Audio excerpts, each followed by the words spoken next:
All right, friends, welcome back. I hope you are well. Today, we're going to be talking about Saturn and Aries. What else is there to talk about in the month of May? It's all about Saturn and Aries.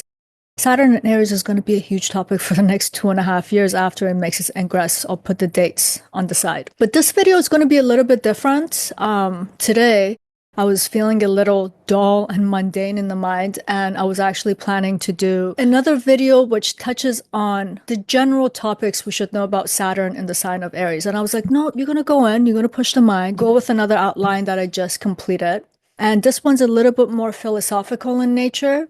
Because I think some of us look at astrology to figure out what's going to happen next. And then there are other people who want to be more philosophical in terms of understanding the existential and the metaphysics behind astrology. So this conversation's more of that kind of a slant. And specifically, the topic that we're going to cover today is how Saturn, as the planet signifying time, is related to karma in terms of the passage of time, and Aries, a fire sign that is related to initiation, is generally related to Dharma. So the question that I want us to explore, or the topic, is what does it mean when action intersects time? Because Aries is all about action, and as you just said, Saturn is all about time. And before moving on, I just want to let you know that there is now a Saturn and Aries playlist on the channel. So whatever I upload about this topic for the next 2.5 years will be going there, so you don't have to go through a bunch of videos to find things.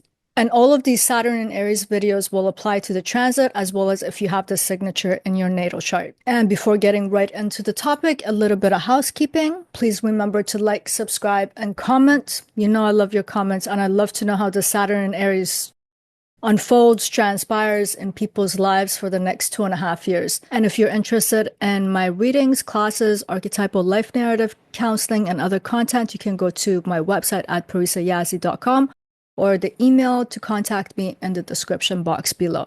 And with that said, let us begin. So just to reiterate our philosophical question, how is the fire sign of Aries is related to Dharma, and Saturn as the planet of time is about rationality, cause and effect, which relates it to karma.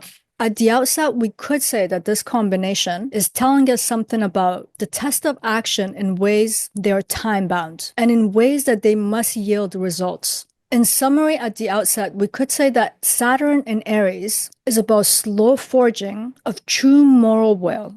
So let's just start with Aries and just see how Aries is related to Dharma, and then we'll connect the two concepts, and then Saturn as karma, and then we'll connect them together. So let's just take a second to understand Dharma, especially in the context of Aries. Dharma is generally described as something that relates to duty and morality, or the social obligations that we have. But it's a lot more than this. Dharma in itself is kind of like an existential principle. It's actually a function through which being becomes expressed in the world. We could say that Dharma is the law of right alignment. It's about the way each being comes to fulfill their role in the larger cosmic order. And it's not by how we're externally propelled to do something, externally oriented. So it's not an external compulsion. Rather, Dharma has something to do with authentic self-expression that is coming from the essence of the self, the true nature of the self, or the true nature of something. Because even the objects of the world in some sense have a function, right? They have to do what they're made of. So in this way, we too have to act based on what we are made of. And that comes to be an expression of what one is. So Dharma, in a sense, comes to be an expression of the truth of what something is. And it's made visible through its actions, because we're talking about fire being related to Dharma here, and fire has a lot to do with actions. And Aries is a fire sign, and Aries has everything to do with action. And not to mention, Aries is the first sign of the zodiac, so it's the ultimate initiator and the igniter. It's a sign that's related to Kriya Shakti, which is describing something about the power of action. Like Aries is the initial spark. It is the power of action, that initial action, that ignition, which makes becoming itself possible. And it's the action that allows it to also become something visible and discernible in the world. And it's not just about random activity. It's about the sacred emergence of identity through action. If we think about it, Aries in itself teaches that action itself can be a form of truth-telling. It's kind of like a declaration of this is who I am because of the ways that it acts. And it acts the way that it does because of what it is made of. And that's where Dharma and Aries come to have this meeting, and they come to be about the same thing, or where Aries comes to be about Dharma. And we got to remember that Aries is deeply intertwined to our instinctual actions and our instinctual drives. And yes, its actions can be fast, impulsive, or even unfiltered. But in essence, Aries fire is not about just doing random things, even though sometimes we talk about it that way because of that recklessness, impulsivity, adventurous nature of Aries. If we pay attention, the fire in Aries is trying to do something much deeper than the way that we describe it.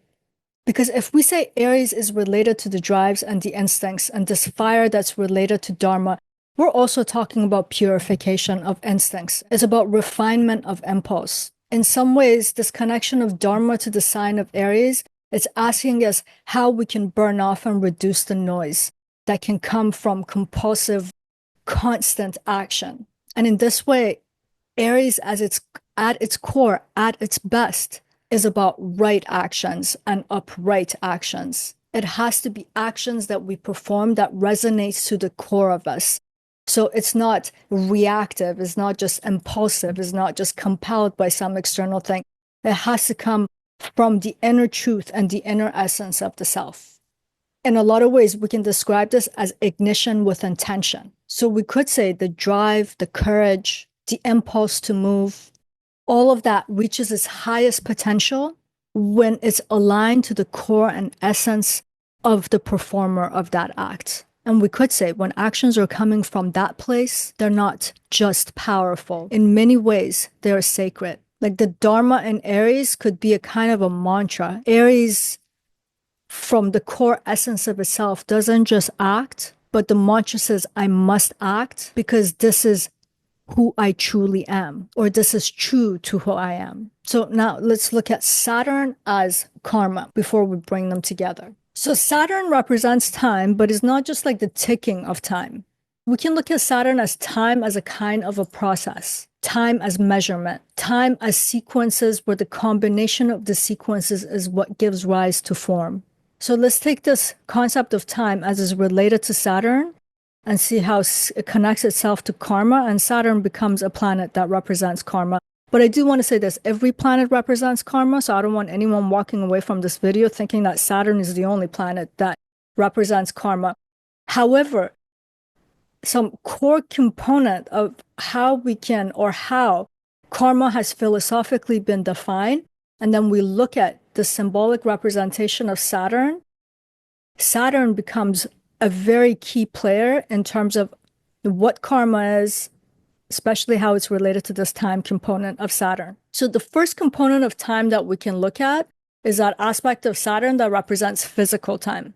And Saturn as physical time is showing us the measurement of change. It's how we track movement of matter through space. It's the sequencing of events that linguistically we call before and after. It is the way to perceive motion, its change of location and position. And when we look at the entire spectrum of this motion or movement, we get the process of coming into being, growth, decay, death. And if you were to zoom back even further, you would just be watching transformation. And without this kind of a change, time would be imperceptible. And if we think about it, we got that physical component, but we also got a perceptual component of time. And Saturn represents the perceptual component of time, which is what we call reality, that other signification of Saturn. Saturn also represents psychological time, which is the way that we experience the continuity of things. It's the way consciousness threads moment to moment and makes a coherent sense, a coherent narrative out of it. If we think about it, that's what our identities are. And our identities are very much psychological, and there's a sense of continuity.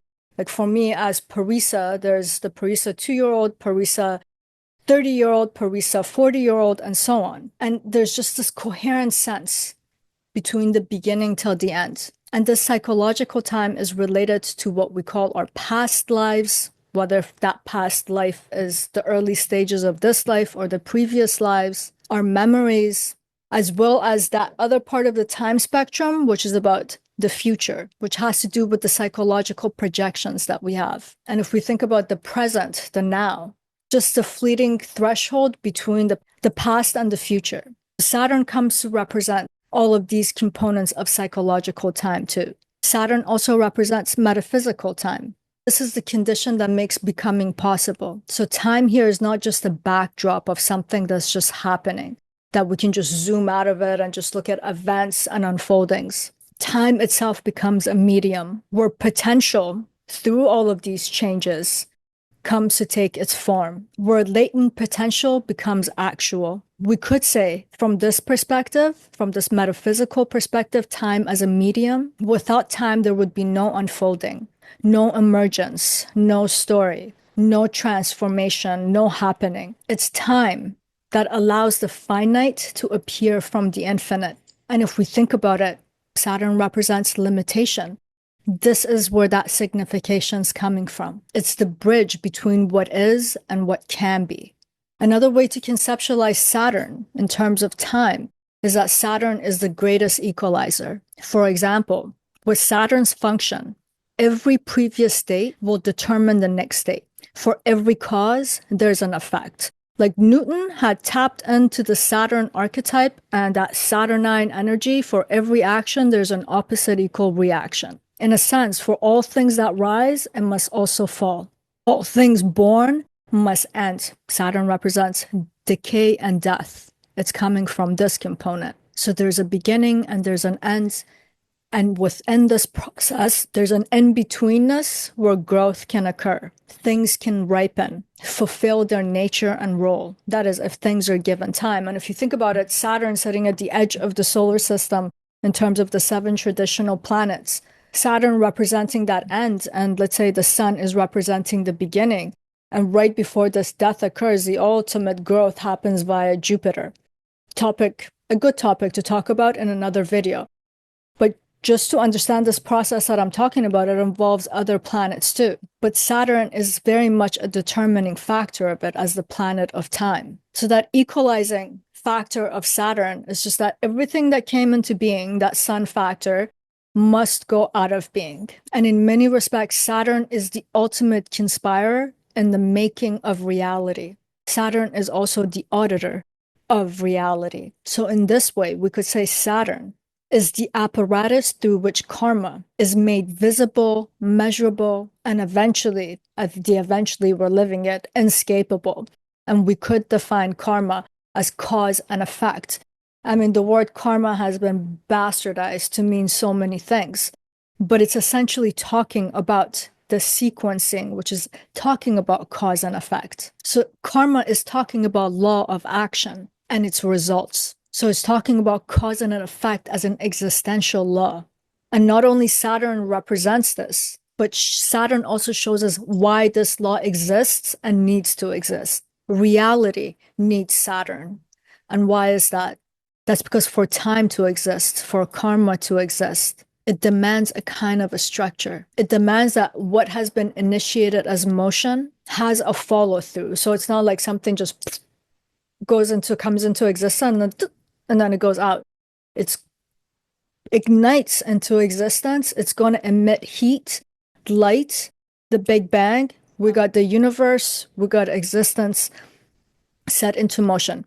The universe could be just a blip in a bigger existence, but let's not get too deep in the rabbit hole. All of this that I'm trying to say is that time is not randomness, as we know, like the way that it dictates our life. It actually reduces all kinds of randomness. It creates the ultimate amount of predictability, even redundancy. It unfolds in sequences, and it's unfolding because of these sequences. It creates the ultimate order, and we perceptually call that order before and after, cause and effect. So this means that when something gets initiated, it's set into motion, it comes into existence. Time does not allow it to vanish into space. It almost as if time now sets a trajectory and it represents its trajectory. And that trajectory is what we call the structure of something. So Saturn in this way comes to be related to structures of things. That's why people say Saturn represents boundaries, what confines. Time itself is representing a kind of a structure again, before, now, after. And without this structure, time would just be some kind of a formless flow, like water that can't be contained, or water that has no direction, is going in all directions. There's no stream. And we got to remember, because there's this sequencing and there's this, at least the perception of forward movement, one sequence after another, because that's the trajectory of something in motion. The sequences are accumulating. So it automatically generates a pathway. It creates timelines, cycles. I just almost destroyed my iPad here. Hercules. And consequences. So time generates experiences and it organizes experiences. And action is saying that there's a performer doing the movements of a certain kind of emotion, and that's what we call actions. So we can see that actions create a trajectory in time and through time also, which means the moment that we act, we set something into motion. And time makes sure that what we set into motion goes somewhere. It doesn't dissolve immediately, like that poof, come, and then it's not there. It builds, it compounds. And that in itself is a kind of a form and a structure. You know, it's like Newton's law of motion. That which is in motion will stay in motion unless if something else intercepts it. And then the moment that it does, and it changes the trajectory of it. This is kind of like karma in this sense. This is what Saturn's implying in terms of karma. So in some ways, we can see why or how Saturn represents how we are held accountable for our actions, which essentially means how we are accountable to that structure and the structuring of time. We can't bypass consequences. We can't bypass causes. We can't create an effect without the right cause. We can't fast forward through time at will. In a lot of ways, Saturn's accountability is like you have to build the right sequences, now move through the trajectory of this action. So outcomes are always earned with Saturn. And if we were to zoom out of this and go very far, we'll just see like we love to shun Saturn, but Saturn is just an organizing principle and it's just doing its thing to maintain or to actually prevent entropy in a lot of ways. It's keeping the structure of things, and time itself is doing that. So all of that delay and that notion of punishment that comes from Saturn, it's actually about the structural enforcement of time. So now let's take this notion of Dharma in Aries and combine it with the karma of Saturn. So Dharma being the right actions, and now Saturn being the planet related to time, also representing the process and the function of karma. So if we combine this, one of the sentences that we could extract from it, Dharma is a sacred potential within action, and karma is the sacred accountability that follows it. Aries starts the fire, Saturn contains the fire, and it turns it into form. And this process gives us our sense of continuity. So we can say karma grounds Dharma in reality. So we can look at Aries as the fire of emergence. Even when we look at the sign of Aries, we got the two curvatures converging, coming down in a straight line, representing a trajectory of potential becoming actual, which we call individuation. So it is motion being set into its trajectory, coming into being, and it has an essence of its own because of the potentiality that it's made of. And when it arrives, when it actualizes, Aries' first impulse is to say, I exist and I will. Not as in I will do something, but that it's declaring its will, something that itself is of will. Aries in itself is a declaration of existence coming into existence in some ways. We can look at it like that. It's the act and the propulsion to come into existence and into being and beingness. And if you think about it, what exists? It is that which now has the potential to act as itself. And if you think about it, it is the act of the things of the world that maintain their manifested form. That reiteration of the self, the regeneration of the self, that reemergence of the self over and over is an act of its self. It is what's allowing it to have its form and expression. This is to say, Without action, whatever being, whatever objects of the world, whatever exists in the world will fade out of existence. Without action, that fire that permits it to exist will burn out. We might think like a rock doesn't have an action, inanimate objects don't have an action, but they actually do. That stillness, and if we go deep into the molecular level of that thing, it does have a particular kind of motion. It does have actions. It's not coming from its will, but there's motion and there's some sort of an internal action. And Saturn, in a lot of ways, it's keeping us accountable to that motion type that we're made of, that allows us to maintain the integrity of our form, which keeps us bound to that form. Without the accountability of Saturn, action lose their integrity, or things lose their integrity because of not acting in accordance to what they're made of. And if they don't act what they're made of, they're going to lose their form. Saturn coming to represent decay and death. And if you think about it, even as human beings, we come into this world, we grow through the ways that we can act. And then we have our prime in terms of how much energy we have and how much we can act. That's a part of our life that has the greatest amount of vitality. And then once when we cease to act, we start to go through this atrophy process. We're starting to lose the form. You know, a lot of times, yes, aging is natural. We're all going to get old and we're all going to die. But a lot of people will age prematurely because of lack of action. It's like that. There's that saying, if you don't use it, you lose it. So we even have to remain in action in order to maintain our form.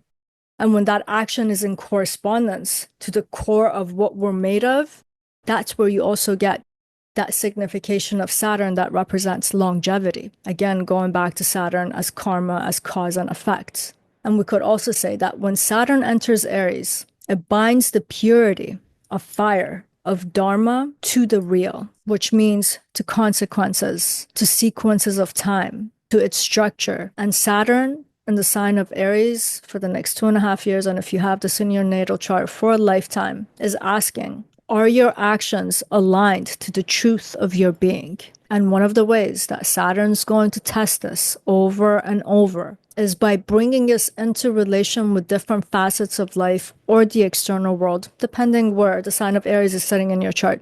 Might be relative to your family, to your career.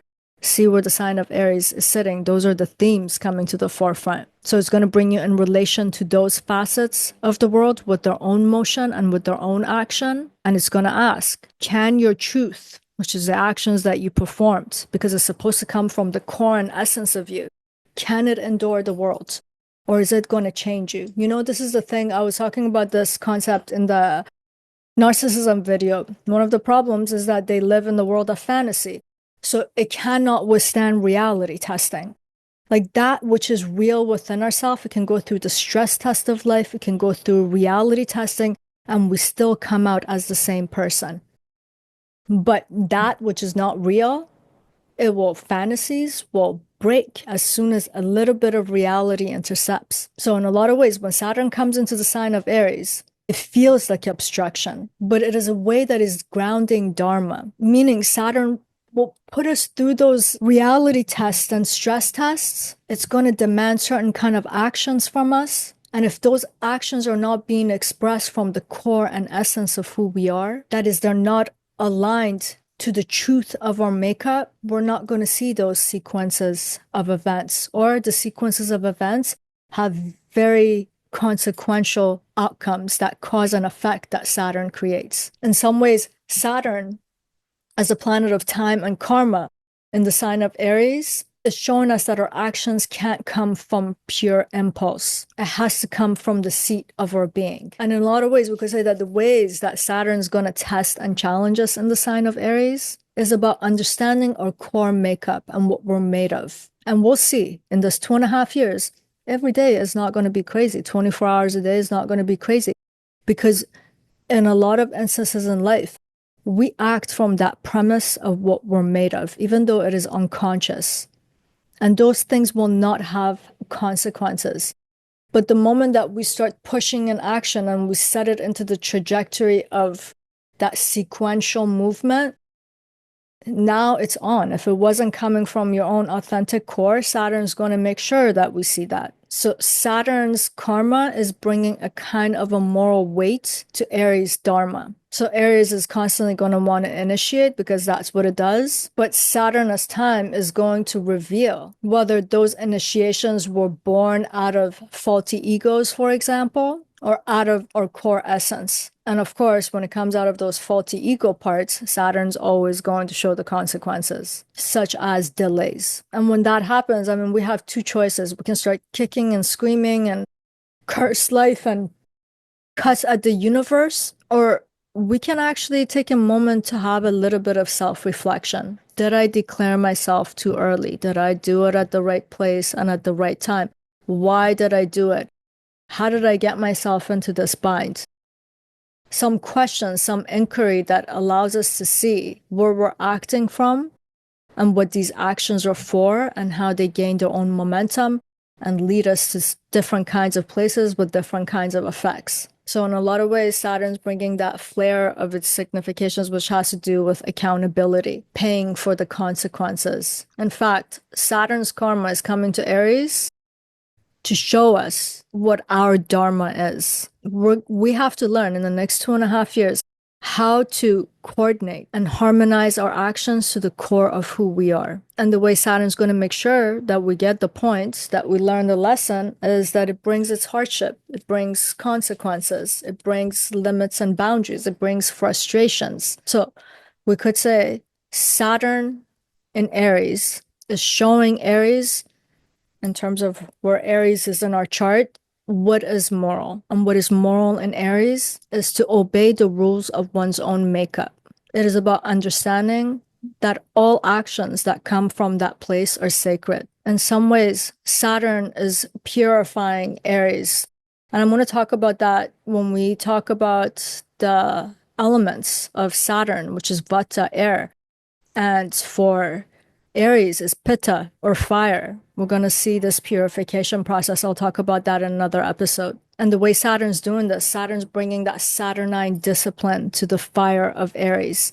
It's containing it, it's shaping it. And when action is disciplined in general, it no longer burns everything in its path. It becomes light, it becomes warmth, it becomes a catalyst for releasing energy, which allows the becoming of other things in the world. And also, Saturn in the sign of Aries in general is about how to not fight time anymore, but to move with it. And this is one of the greatest lessons I personally learned last time when I had Saturn going through the sign of Aries. There's something about my own nature that's goal-oriented that I just felt like I constantly had to arrive or to become this particular kind of a person. And that transit very much showed me how these notions in my head are actually faulty, let alone the actions that they're demanding. So through a lot of hardship through that 2.5 years, I came to see I became more of a disciplined human being in terms of how I move, why I want things. I began to question myself, like, if I want to get that, what is the purpose and the function of that thing in my life? So I got to see a lot of it, but through a lot of hardship. In a lot of ways, this combination is telling us something about how we can align our will also to the logic of our life, which is reality, what is actually real. It's about not burning ourselves and other people with our fire, for example. We could say once when all the lessons are taught and learned, Saturn becomes something like the architecture of fire. Aries is the spark that sets things on fire. Saturn's teaching us how to contain this fire. And in that sense, karma becomes a medium through which Dharma shapes the world.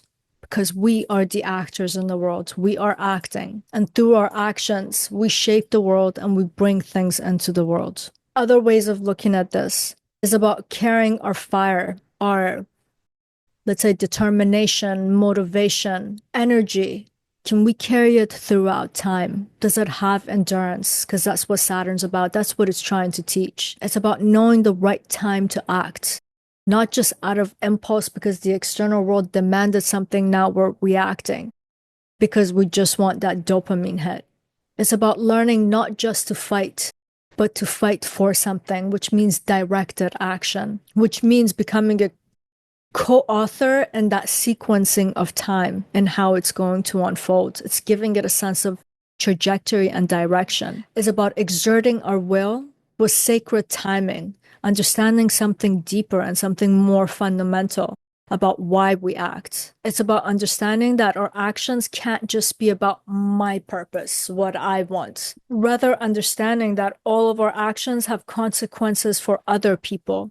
Saturn has to do with common people, everyday people. Aries belongs to Mars. Mars is one of the luminaries. They can be elitist, they can be exclusionary, and Saturn's showing like my purpose, my will, what I want has consequences because in these sequences of time, you're not the only one who's being held in it. It's holding multitudes in it. So you better get a wide scope of vision and spectrum of that vision, and light represents a vision and seeing to be able to see what is contained within this time. We also get people who don't want to bypass struggles. They can embody it. Like Saturn represents resiliency and endurance, while Aries fire can just be a spark and then poof. So Saturn's just saying, how can you keep this fire going? And sometimes to keep the fire going, to maintain the fire so that it doesn't burn out, it's a lot of struggle. It's also about recognizing that, yes, we have a purpose that comes from the core of us, but we cannot rush it. That purpose takes time. Things need to shape. Those sequences of time, the folding and the unfolding of it needs to occur. You cannot bypass it. You can't be here and bypass the sequences that go from here to here because the purpose and the outcome of the purpose is here and you just bypass. No, you have to go through it. So Saturn's also asking for that when in the sign of Aries. By the time Saturn's out of here, it wants us to understand that actions are not just an impulse. It's not a mere performance. That every action has to be an expression of your soul. What's the essence of you? What's in the core of you? What you are made of. And it's the consequences that it's going to generate. It's keep forcing us to go deeper and deeper to see why we act. So in the sign of Aries, we're like the Dharma bearers, and our path is going to be sculpted by karma. Everything is going to be initiated by fire, but it's going to be refined by time, which is Saturn.